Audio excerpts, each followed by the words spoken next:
This is the brief on the arrest of an FAA employee for threatening President Trump.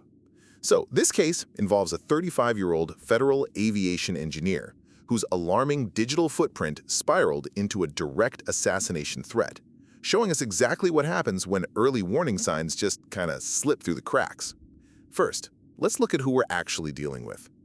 Dean Della Chaya is a 35-year-old mechanical engineer for the FAA, based up in Nashua, New Hampshire.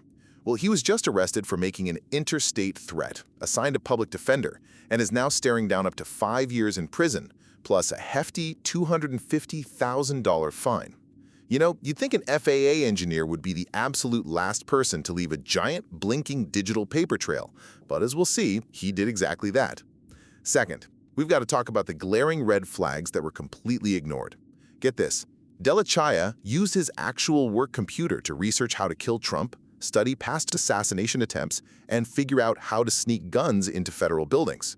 But hold on, the Secret Service actually interviewed him in February, heard his confession to making threats and struggling with substance abuse and depression, and then just let him go? Finally, because he stayed a free man, the whole thing inevitably escalated. On April 21, he sent an email across state lines directly to the White House.